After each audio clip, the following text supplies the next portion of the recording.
Hello students, गुणक के बारे में बात करेंगे हम लोग आज। देखिए, अर्थव्यवस्था में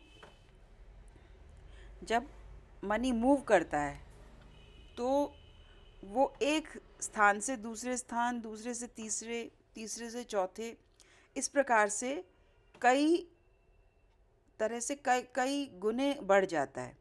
जैसे ऐसे समझें कि 10 रुपये का नोट है, तो वो 10 रुपये का नोट एक जगह गया, एक व्यक्ति ने खर्च किया, फिर दूसरे व्यक्ति ने खर्च किया उसी उसी नोट को। जैसे मैं गई और मैंने उसका दूध ले लिया। आपने मान लीजिए आप बाज़ार गए, आपने उसका दूध लिया, दूध वाले ने उसको दूध वाले ने उसको बच्चे की फ़ीस में दे दिया। बच्चे की फ़ीस स्कूल में गई, वही 10 का नोट। स्कूल वालों ने सैलरी दे दी, वही 10 का नोट मूव कर गया। तो ये जो एक 10 का नोट चला वो कई गुने काम करता है। मान लीजिए अगर एक साल में 10 का नोट 5 बार मूव हुआ तो वो 50 रुपये का काम करता है। ठीक है, इस प्रकार 50 रुपये का काम किया उसने। इसी को हम मोटे रूप में गुणक कहते हैं।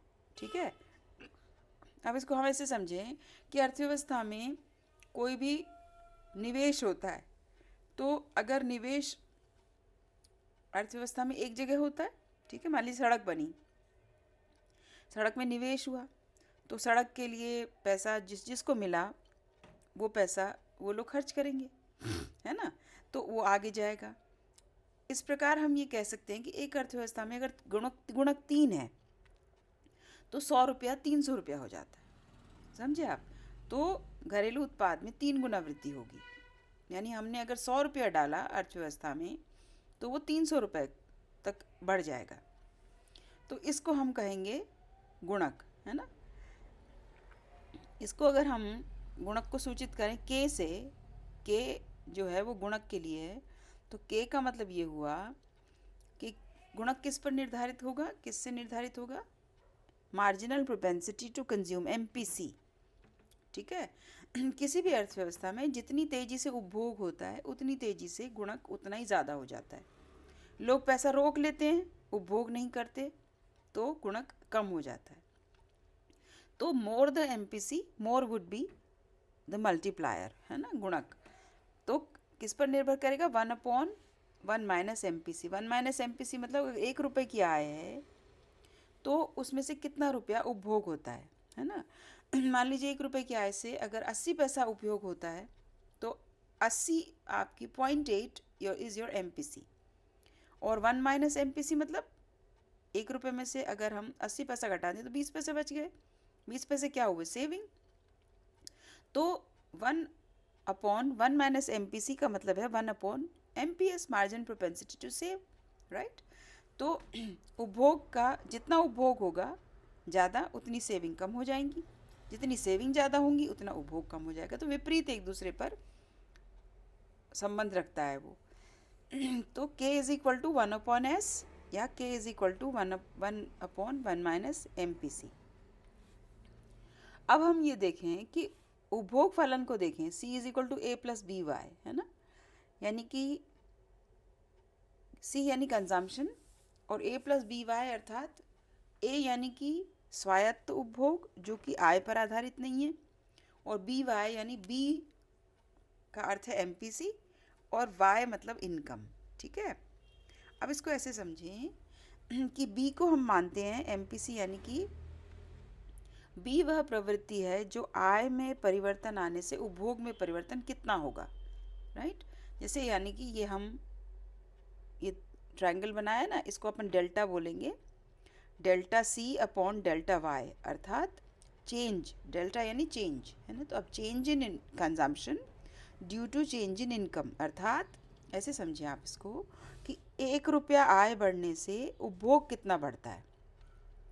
हर 1 रुपया आय बढ़ेगी तो उपभोग कितना बढ़ेगा। और अर्थव्यवस्था में एक सर्टन पॉइंट ऑफ टाइम पर उपभोग करने की प्रवृत्ति समान बनी रहती है ना। अचानक से ना तो लोगों की हैबिट चेंज होती है और ना अचानक से अर्थव्यवस्था में पूरे का पूरा सिस्टम चेंज होता है। हर सोसाइटी, हर इकोनॉमिक सेटअप में एक सर्टन तरह से लोग कंजम्पशन करते हैं। तो हर अर्थव्यवस्था में एमपीसी अलग अलग होती है है ना। और जैसे विकसित अर्थव्यवस्थाएं हैं वहाँ एमपीसी ज़्यादा होती क्योंकि वहाँ रोज़गार की गारंटी होती है, लगभग लगभग लोगों को रोज़गार बेरोज़गारी का सामना नहीं करना पड़ता। फिर जैसे मान लीजिए कोई उद्योग धंधे में है तो वहाँ एक कृषक है तो वो अलग तरह से व्यवहार करता है, इंडस्ट्रियलिस्ट है वो अलग तरह से व्यवहार करता है, सैलरीड पर्सन है वो एक अलग तरह से व्यवहार करता है। तो जो एमपीसी है वो सर्टन लोगों के लिए निश्चित होती है। इसको हम इस प्रकार से समझिए कि आपकी 1 रुपया आय बढ़ती है तो उसमें से आप कुछ कुछ तो उपभोग करेंगे और कुछ को बचत करेंगे। ये जो आदत है आपकी ये अचानक से नहीं बदलती, है ना, क्योंकि अचानक से ना तो अर्थव्यवस्थाओं की का सारा सिस्टम बदलता है ना आपकी इनकम बदलती है। तो हम ये मानकर चलते हैं कि अल्पकाल में आपके उपभोग करने की प्रवृत्ति सेम बनी रहती है ना। तो अब now change in C upon change in Y, ये क्या हो गया, ये बी हो गया।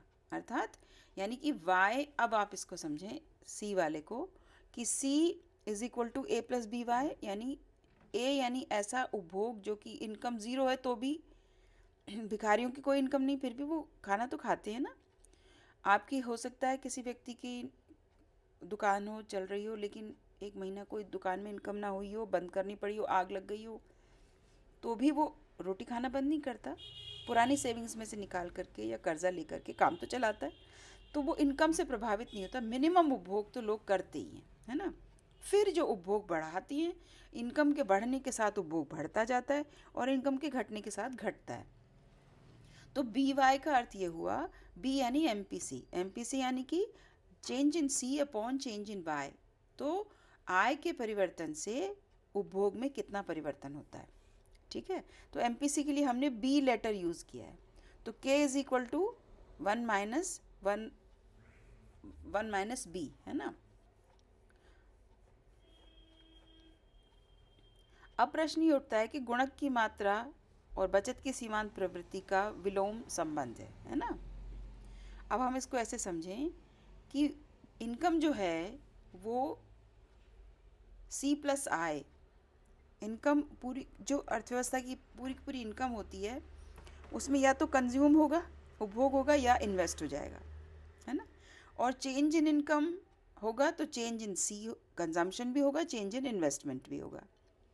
और change in income upon change इन, अगर इसको हम डिवाइड करें चेंज इन इनकम से इस पूरी इक्वेशन को, तो change in income upon change in income is equal to change in C upon change in income और change in Y upon change in Y, है ना। चेंज इन, तो उपभोग में प्रवृत्ति किसके परिणाम स्वरूप, आय के परिणाम स्वरूप, और इन्वेस्टमेंट में वृद्धि किसके परिणाम स्वरूप, आय के परिणाम स्वरूप।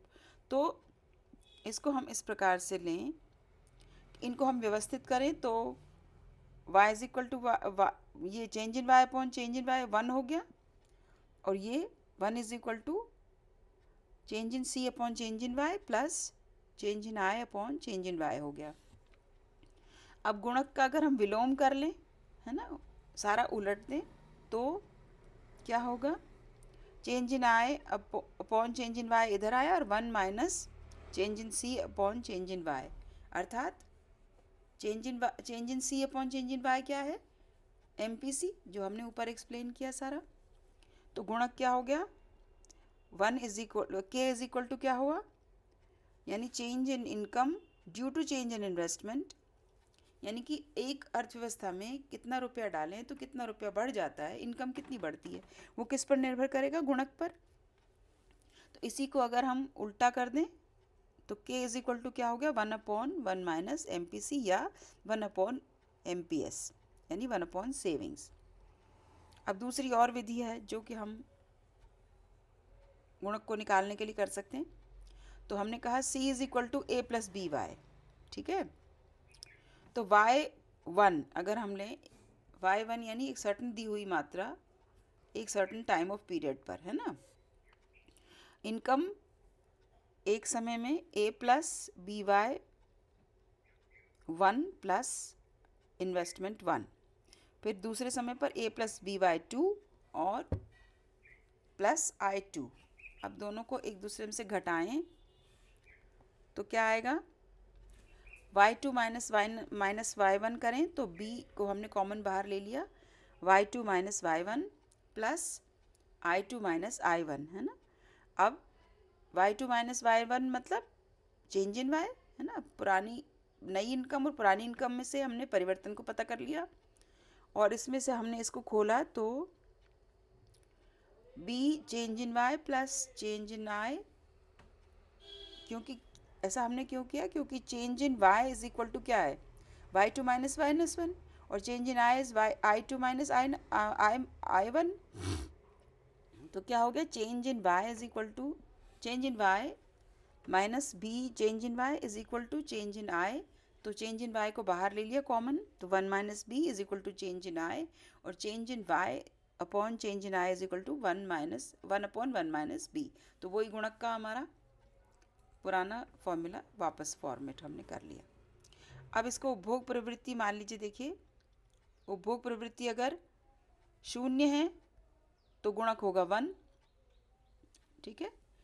अगर उपभोग प्रवृत्ति है ही नहीं, लोग 1 रुपये की इनकम हुई और पूरा बचा लिया, तो बस एक ही रुपया आगे बढ़ा ही नहीं वो रुपया। फिर अगर 0.5 हुई तो उपभोग प्रवृत्ति, तो 4/3, तो 1.3 इनकम बढ़ी गुने 0.5 है तो दुगनी हो गई इनकम, 0.75 है तो 4 हो गई, 0.90 तो 10 गुना बढ़ेगी और 1 है अगर तो अनंत हो जाएगी, है ना। अब प्रायोगिक गुणक, ये तो स्थैतिक गुणक हमने देखा। प्रायोगिक गुणक को हम इस प्रकार देखें कि जैसे हमने बोला कि 3 गुना इनकम हो जाती है या 4 गुना इनकम हो जाती है गुणक की वजह से, तो प्रायोगिक गुणक ये बताता है कि वो इनकम कैसे बढ़ती है ना, प्रायोगिक गुणक में। तो मान लीजिए एक स्थान से 100 रुपया इन्वेस्टमेंट हुआ, 100 रुपया किसी का इनकम हुई। इन्वेस्टमेंट होने का क्या मतलब है, इनकम हुई किसी को। फिर अगर 0.5 है MPC तो 50 रुपया आगे इनकम होगी, 50 रुपया खर्च होगा और किसी की इनकम बन जाएगी, फिर उसका 50% खर्च होगा। इस प्रकार से आप देखिए ये बढ़ता है। तो इनकम कितनी थी, 100 रुपया, और बढ़ कर के हो गई वो 300 रुपया, है ना। इस प्रकार अगर हम प्रायोगिक गुणक को देखें तो प्रायोगिक गुणक का अर्थ क्या हुआ कि अवधियों में इनकम बढ़ती है। एक आदमी गया, उसने 100 रुपया खर्च किया, दूसरे आदमी ने की वो इनकम बनी, फिर दूसरे आदमी ने उसमें से कुछ रुपया खर्च किया, फिर वो तीसरे आदमी की इनकम बनी। तो ये समय लेती है चीज़ें, है ना। तो एक आदमी मान ली 10 दिन में खर्च करता है तो दूसरा आदमी 10 दिन में खर्च करता है, इस प्रकार से।